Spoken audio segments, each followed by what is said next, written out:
అందరికీ నమస్కారం. నేను మీ జ్యోతిష్య శిరోమణి జ్యోతిష్యరత్న డాక్టర్ జీవీబీ మురళీకృష్ణ, బ్రాహ్మణ వీధి, ముత్తుకూరు. క్రోధినామ సంవత్సర ఫలితాలు తెలియజేసే భాగంగా ఇప్పుడు సింహరాశి ఫలితాలు తెలియజేస్తున్నాను. సింహరాశి వాళ్ళకి ఈ క్రోధినామ సంవత్సరం ఎలా ఉంటుంది అని తెలియజేస్తున్నాను. దయచేసి మీరు పూర్తిగా విని, ఈ రాశి మీది కాకపోయినప్పటికీ ఈ రాశి గల వాళ్ళకి దీన్ని ఫార్వర్డ్ చేసి వాళ్ళకు తెలియజేయండి. ఇక సింహరాశి ఫలితాలు చెప్పే ముందు, సింహరాశి అంటే ఏ నక్షత్రాల వాళ్ళు చూసుకోవాలి? మఖా నక్షత్రం 4 పాదాలు, పుబ్బా నక్షత్రం 4 పాదాలు, ఉత్తరా నక్షత్రంలో 1వ పాదం సింహరాశిలో ఉంటాయి. మఖా నక్షత్రం అంటే మా, మీ, ము, మే. మా, మీ, ము, మే. ఎందుకంటే ఎవరికైనా సరే వాళ్ళ నక్షత్రం తెలియకపోతే, జన్మ నక్షత్రం తెలిస్తే సరే, జన్మ నక్షత్రం లేని వాళ్ళు ఈ నామ నక్షత్రం చూసుకోండి. మా, మీ, ము, మే అంటే మఖ. పుబ్బా నక్షత్రం అంటే మో, టా, టీ, టు, పుబ్బ.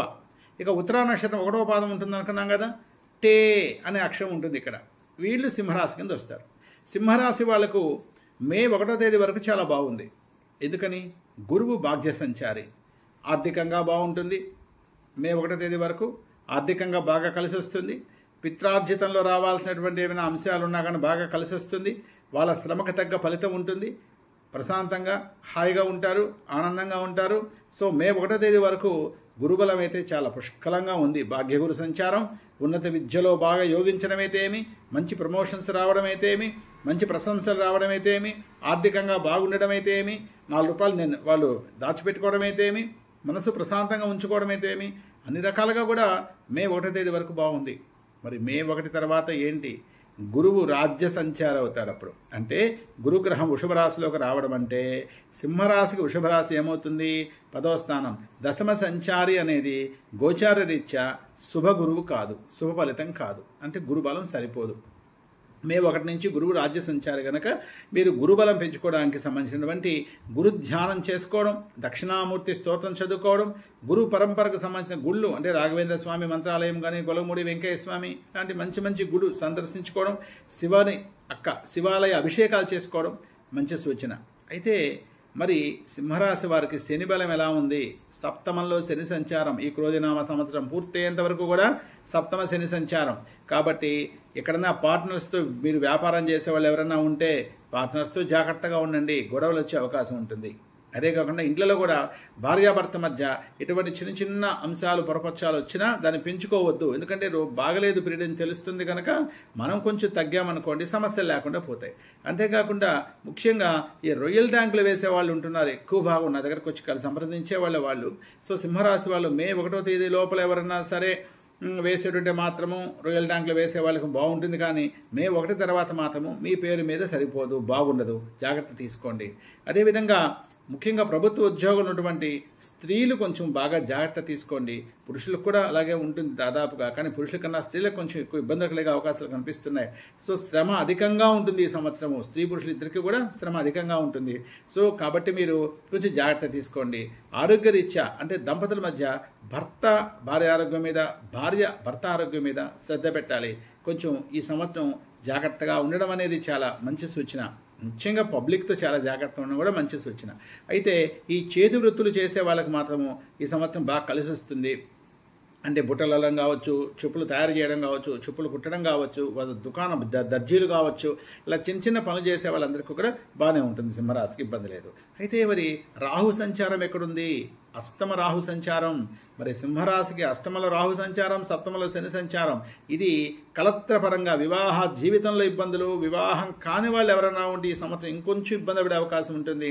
వివాహం అయ్యి ఏదైనా దంపతుల మధ్య డిస్టర్బెన్సెస్ ఉండి కోర్టులో కొంచెం కేసెస్ నడుస్తున్న వాళ్ళైతే ఇంకా బాగా అలర్ట్గా ఉండాలి. ఎందుకంటే మానసికంగా నలిగిపోతారు, బాగా త్రిప్పట, బాగా ఇబ్బంది, అంటే చట్టబద్ధంగా కూడా కొంచెం ఒత్తిడి కలగడము, ఆరోగ్యరీత్యా ఇబ్బందులు రావడం జరుగుతాయి. కాబట్టి మీరు ఎప్పుడైనా గుర్తుపెట్టుకోండి, ఎటువంటి ఫలితమైనా సరే అది ఇబ్బందిగా ఉంది అంటే దాన్ని చూసి భయపడకండి. దాన్ని అధిగమించి నాకు ఏం చేయాలా, ఏ పరిహారం చేస్తే బాగుంటుంది, మంచి ఆస్ట్రాలజర్స్ జ్యోతిష్యులు మీరు కలిసి వాళ్ళ సలహా మేరకు మంచి ఉపాసన శక్తి పెంచుకోవడం ద్వారా మీరు సమస్య అధిగమించవచ్చు. భయపడకండి. ముఖ్యంగా వాహనాల ప్రయాణించేటప్పుడు చాలా జాగ్రత్తగా ఉండండి. ముఖ్యంగా మంచు సమయంలో ప్రయాణం చేయవాకండి. అంటే ఈ సమయంలో మంచు ఉంటే ఈ సంవత్సరం అంటే ఇప్పుడు ఉండకపోవచ్చు, నవంబర్ డిసెంబర్లో మంచు ఉంటుంది కదా, అప్పుడు కొంచెం జాగ్రత్తగా ఉండండి. తర్వాత భ్రమపడే అవకాశాలు ఎక్కువ ఉంటాయి. ఎందుకంటే ఎక్కడన్నా ఎక్కువ ఆదాయం వస్తుంది అంటే షేర్ మార్కెట్లలో అక్కడ చూసి ఊహించి ఏదైనా తక్కువ దగ్గర దారిలో ఏదైనా డబ్బులు వచ్చేస్తే అనే ఆశతో మీరు క్రిప్టో కరెన్సీలు అయితే ఇలాంటి చోట డబ్బులు పెట్టే ప్రయత్నాలు చేస్తారేమో సింహరాశి వాళ్ళు. నష్టపోయే అవకాశం ఉంది. Prevention is better than cure. ముందే జాగ్రత్త పడతామని చెప్తున్నాను కదా, కొంచెం జాగ్రత్త తీసుకోండి, మీకు ఇబ్బంది లేకుండా ఉంటుంది. తర్వాత వచ్చేసి ఆశ కలిగే అవకాశం, ఆశ దురాశగా మారే అవకాశం ఉంటుంది. మనసును నియంత్రించుకోండి, జాగ్రత్త తీసుకోండి. అదేవిధంగా సింహరాశికి కేతు సంచారం కూడా బాగాలేదండి. ద్వితీయ సంచార కేతు ఏదైనా ఒక మాట చెప్తుంటే దీన్ని నెగిటివ్గా ఎదురు వాళ్ళకి వెళ్ళిపోతుంటుంది. జాగ్రత్త. ధన వ్యయమయ్యే అవకాశం ఉంటుంది, అంటే అకాల ఖర్చులు వచ్చే అవకాశం ఉంటుంది. కాబట్టి 4 రూపాయలు పొదుపు చేసుకోండి. తొందరపడి డబ్బులు ఏదైనా వస్తే దయచేసి మే 1వ తేదీ వరకు డబ్బులు వచ్చే అవకాశం, 4 రూపాయలు కనపడే అవకాశం ఉంటుంది. దాన్ని జాగ్రత్త చేసుకొని కొరవ సంవత్సరం అంతా మీరు జాగ్రత్త తీసుకుంటే సరిపోతుంది. మరి ఏం పరిహారాలు చేద్దాం? దయచేసి ఈ సంవత్సరం అంతా కూడా సంవత్సరానికి ఒక్కసారి ఒక మంగళవారం నాడు చక్కగా శివాలయంకి వెళ్ళి అమ్మవారికి కుంకుమార్చన, శివునికి అదేవిధంగా శివునికి వచ్చేసి మామూలుగా అర్చన, వినాయకుడికి కూడా అర్చన, సుబ్రహ్మణ్య స్వామికి అర్చన, ఈ నలుగురికి అర్చన చేసుకోవడం మీకు నేను చెప్పేటువంటి మంచి సూచన. ఇక ఈ యొక్క సింహరాశి వాళ్ళు ఎవరన్నా ఏదైనా సందేహాలు ఉంటే నా ఫోన్ నెంబర్ 9949919830 నన్ను సంప్రదించగలరు.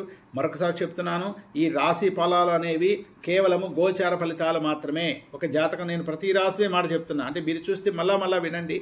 ఎప్పుడైనా ఒక జాతక ఫలితాన్ని సంపూర్ణంగా విశ్లేషించితేనే ఫలితాలు నిర్ధారణ చేయాలి. కేవలం గోచార ఫలితాలు, మీ రాశి ద్వారా వచ్చే ఫలితాలు మాత్రమే ఇవి. కేవలం దీని ద్వారా మనం ఒక జాతకాన్ని పూర్తిగా అసెస్ చేయలేం. ఇది కేవలం ఎందుకని చెప్తున్నాను, ఒక్కొక్క రాశిలో కొన్ని కోట్ల మంది పుడతారు. మరి ఆ ఫలితాలు అందరికీ ఎలా ఉంటాయి? ఇది ఒక భాగమే. అసలు నిజంగా మీ జాతకాల్లో మీ లగ్నం ఏంది, ఇప్పుడు ఏ దశ జరుగుతుంది, ఈ దశ ఎవరిది, ఏ దశానాథుడు ఎవరు, ఈయన మీ లగ్నానికి ఏ ఆధిపత్యం ఉంటుంది, ఆయన ఎక్కడున్నాడు, ఏ స్థితిలో ఉన్నాడు, ఆయన మీద ఏ గ్రహ దృష్టి ఉంది, ఈయన ఏ స్థితికి ఏ యుతి కలుగున్నాడు, ఈయన నవాంశ బలమేంది, ఈయన చేష్టా బలమేంది, ఈయన స్థితి బలమేంది, ఈయన మిత్రుస్థానమా, శత్రుస్థానమా, ఉచ్చస్థిత, నీచస్థిత, ఇన్ని చూస్తాము, అష్టకవరకు చూస్తాము. ఇన్ని కోణాలు ఉన్నాయి చూడండి. మరి జాతకంలో ఇన్ని ప్రమాణాలు చూసి అప్పుడు మనము ఈ జాతకుడికి సింహరాశి వాళ్ళు నిజంగా ఇన్ని ఇబ్బందులు పడిపోతున్నారా, లేక ఏమైనా బెనిఫిట్స్ రాబోతున్నాయా అనేది దశ అంతర్దశ కూడా చూసి బేరేజ్ వేసుకుని పరిహారం చేసుకుంటే ఇంకా బాగుంటుంది. దయచేసి మీకు దగ్గరున్న మీ ఆస్ట్రాలజర్స్ ఎవరు ఉంటారు కదా, మీ కుటుంబానికి సంబంధించిన ఆస్ట్రాలజర్స్ కలిసి మంచి నిర్ణయాలు తీసుకొని ముందుకెళ్ళండి. ఏమాత్రం భయపడద్దు. ఎప్పుడు కూడా మీ సింహరాశికి అధిపతి సూర్యుడు. దయచేసి నిత్యము ఆదిత్య హృదయం చేయండి. మీ కులదేవతను బాగా స్మరించండి, ఉపాసన చేయండి, తల్లిదండ్రులను గౌరవించండి.